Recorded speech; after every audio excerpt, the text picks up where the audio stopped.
Chain বন্ধুসকল, welcome back my YouTube channel মিথুনৰ blogs. পুনৰ এটা নতুন ভিডিঅ'লৈ আপোনালোক সকলোকে স্বাগতম জনাইছোঁ।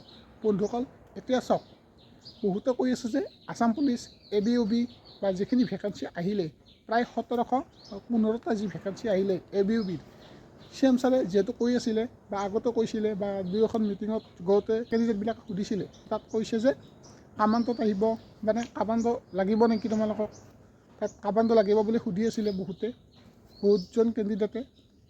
তাৰপিছত ফৰেষ্টৰ, আছাম ফৰেষ্ট গাৰ্ডৰ, APRO আৰু লগতে ADRE ইয়াৰে ভেকেঞ্চি আহিব বুলিও কৈছিলে, মানে অহাৰ চান্স আছে, ভালেখিনি আছে। গতিকে বন্ধুসকল, আপোনালোকে ভালদৰে এতিয়াৰ পৰা প্ৰেক্টিছ কৰি থাকক। আৰু এটা কথা আপোনালোক কৈ দিওঁ যে আপোনালোকে এইটো ভুল কেতিয়াও নকৰিব, কাৰণ মই নিজে গম পাই আহিছোঁ। 16 তাৰিখৰ পৰা যেতিয়া এপ্লাই হ'ব তেতিয়াৰ পৰা আমি ৰানিং কৰিম, প্ৰেক্টিছ কৰিম। তো এনেকুৱাকৈ আপোনালোকে নাভাবিব, কাৰণ মই কিহৰ কাৰণে কৈছোঁ, যদি আপুনি 16 তাৰিখৰ পৰা ৰানিং কৰে, বাই চান্স আপোনাৰ যদি পেটৰ বিষ আৰম্ভ হয়, তো আপুনি কি কৰিব? এতিয়াৰ পৰা আপোনালোকে কমচে কমকৈ হ'লেও আপোনালোকে ৰানিং প্ৰেক্টিছটো কৰি দিয়ক। বুজি পাইছেনে? বা সকলো কেণ্ডিডেটে যিহেতু প্ৰেক্টিছ কৰিছে, ৰানিং কৰি আছে, আপোনালোকে গম পাইছে কম্পিটিশ্যন কিমান হ'বলৈ গৈ আছে। গতিকে ভাল এটা মাৰ্ক পাব লাগিব, ভাল এটা মাৰ্ক লাগিব এইবাৰো, কাৰণ আপোনালোকে গম পাইছে যে সকলোৱে মানে প্ৰেক্টিছ কৰি আছে। অকল প্ৰেক্টিছ মানে ফিজিকেলত আপোনালোকে গুৰুত্ব দিলেও নহ'ব, আপোনালোকে সমানে ৰিটাৰ্ণৰ লগতো মানে তৈয়াৰ কৰিব লাগিব, মানে ৰিটাৰ্ণটো আপুনি আগুৱাই নিব লাগিব।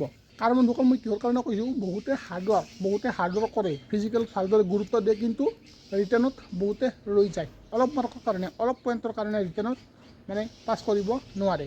সেইকাৰণে কৈছোঁ আপোনালোকে এতিয়াৰ পৰাই ৰিটাৰ্ণতো গুৰুত্ব দিব লাগিব। এতিয়া চাওক, vacancy Assam forest, ADRE, forest গাৰ্ডৰ, APRO, তো ভেকেঞ্চি কেতিয়া ওলাব বা কেতিয়া আহিব? তো ভালেখিনি ভেকেঞ্চি অহাৰ চান্স আছে, কাৰণ যিহেতু আমাৰ CM ছাৰে কৈছিলে বা দুই এখন মিটিঙত সোধোতেও কৈছিলে, তো ভেকেঞ্চি আহিব, ফৰেষ্টৰ আহিব, প্ৰায় 600মান আহিব। যিহেতু 5000 ভেকেঞ্চিৰ কথা কৈছিলে, হয়তো আকৌ নতুনকৈ ভেকেঞ্চিও আহিব পাৰে। লগতে কাট অফ মাৰ্ক কিমান যাব বা কিমান পালে আপোনাৰ ফিজিকেলত নাম আহিব বা আপোনাৰ ৰিটাৰ্ণত নাম আহিব, পাছ কৰিব, বহুতে জানিব বিচাৰিব। কাট অফ তোমালোকে জানাই, যোৱাবাৰ কিমান গৈছিলে, এইবাৰ কিমান গ'ল। গতিকে তোমালোকে ফিজিকেলতো এটা ভাল মাৰ্ক পাব লাগিব, কাৰণ এনে মানে যেনে তেনে পাছ কৰিলে কিন্তু নহ'ব, কাৰণ যেনে তেনে বহুতে পাছ কৰিব, কিন্তু ভাল মাৰ্ক পালেহে তোমালোকৰ মানে ৰিটাৰ্ণত তোমালোকৰ নাম অহাৰ চান্স থাকিব।